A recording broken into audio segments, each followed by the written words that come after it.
Hey, everybody, and welcome to this episode of Hot Takes, where we bring you topics in leadership and life that we should be talking about, but we aren't. And I'm here today with none other than Amanda Lobo, our Director of People and Operations.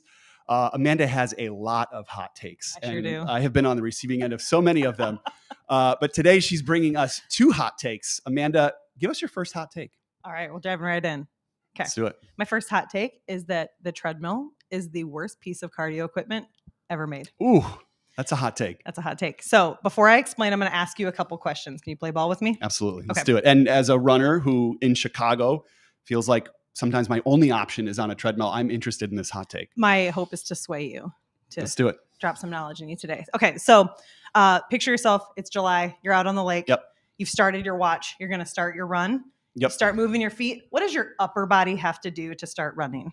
It usually has to like move forward or fall forward. Yep. Right. It's got to lean forward. That's how you accelerate. You lean forward. Yep. You're going to end your run. What do? What's your upper body do? Pull up. You got to pull up. That's a break. Okay. Falling forward is how you accelerate. Yep. Standing upright is a break, Yep. right? I want you to picture yourself. It's February. It's icy. It's Yep. cold. Like You're now. like, I got to get this run in. Yep. You go to your treadmill. Yep. You start that belt. Yep. To keep up with the belt, it forces you into an upright position Yep. with your heel out in front of you. Yep. Okay. Heel striking. No good. Not good. You're a runner. Yeah. Mhm. Right. So Yeah. what you're realizing when you're on the treadmill is it's actually not simulating the way you would run outside or the way that you would run in general. It's interesting. And it's forcing totally incorrect biomechanics, which is putting all sorts of pain on your ankles and your hips and your knees and your back. Yeah. And so the TLDR is that the treadmill is kind of garbage. Yeah. I Stay definitely off of feel it. worse stepping off a treadmill than I typically do on like a nice day outside. And Yeah. it's maybe not just because of the weather. It's because of the mechanics. Yeah. And as somebody who has, been training in the 4-foot method for years, they tell you the first thing to do is just to stand still, fall forward. And that's the natural first step in running. So it's like super athletic people Yeah. can do it. Very Yeah. few. The masses cannot run on their 4-foot Mhm. on the treadmill. That's interesting. Okay. Yeah. So for all of us who are running on treadmills, even in cold weather climates, the bottom line is like put a hat and gloves on and get outside. Get outside or get Yeah. your cardio elsewhere Yeah. if you can't get outside. That's a hot take. That's a I love hot that. A take. All right. super fascinating one for all of us Did I sway runners. you? Yeah, definitely. Definitely. So again, these are leadership topics and life topics. Let's move on to leadership. Yeah. You as our director of people and ops are at the center of everything that we do in building and scaling Thoughtium, which right now is focused on building this incredible team. What's your hot take in HR today as somebody who runs this function for Thoughtium? Yeah, my hot take is that HR deserves and needs to be at the strategic leadership table. There is kind of this, and this is probably the only thing I'm more passionate about than the use of treadmills. Yeah, I love that. Okay. No, there's kind of a new generation, a new era, if you will, of HR leaders, people ops leaders that are coming in and proving that HR is no longer an administrative function. So we're not just here to process your payroll. We're not just here to like roll out and enforce policy. We're proving that we need to be at the table to be making those more high level decisions, right? These leaders are showing that they're the bridge between talent, performance, and leadership.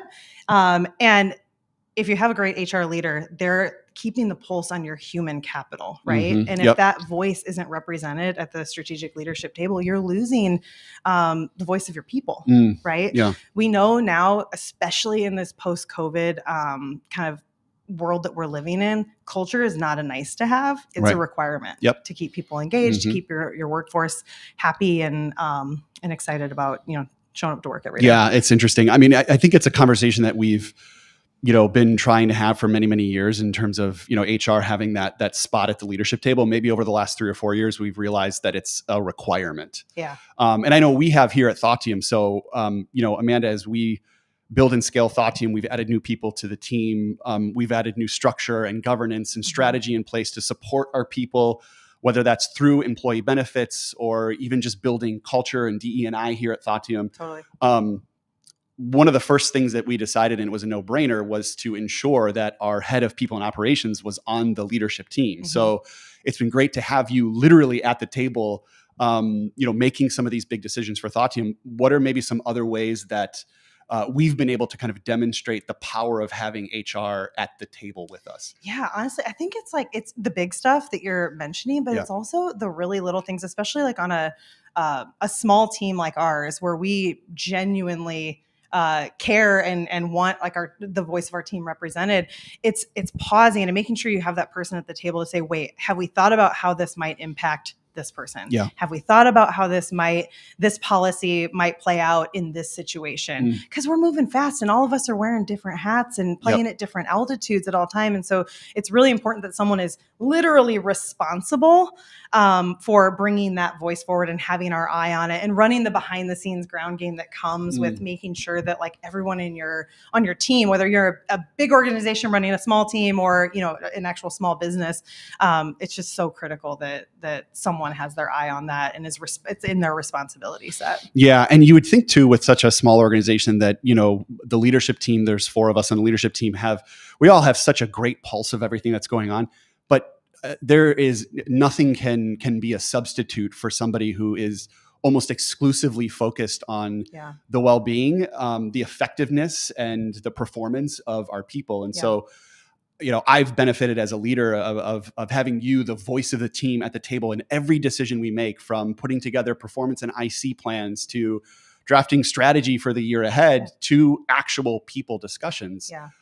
People are at the heart of what we do. So, Totally. HR and in your case, people and ops are there to stay. So Totally. Anything else on this? Yeah. One other thing I'll say is that by having HR or your people ops team in these discussions, it puts them in a proactive state versus a reactive state. Ooh, love that. Like if we think about the hot topics right now, return to office. Yep. So many HR leaders are not sitting at that strategic leadership table. The decisions are being made, and then they're having to be completely reactive in how those scenarios get cleaned up. And like we're seeing, like in the news, like this isn't a big secret, impact. like big impact on workforces and just like total botch jobs of how certain things are getting rolled out. And so again, having that voice at the table can really save a lot of trouble on the back end. Yeah, I love that. Yeah.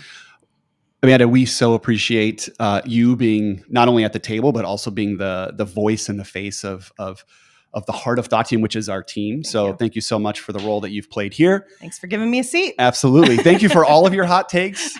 Guys, you only got 2 from her. Trust me, there are plenty more hot takes from Amanda. Hopefully hit me up on LinkedIn. Hit her up on LinkedIn. She's always got a hot take for you. So we want to thank all of you for joining us. We go live every week, every Thursday. We're committed to you, our community, our family, our friends, our clients, to sharing these perspectives and more. You can find us at thoughtteam.com/live, all previous episodes of Hot Takes, Navigating Now. And we will see you all next week, Thursday at 3:00. So long.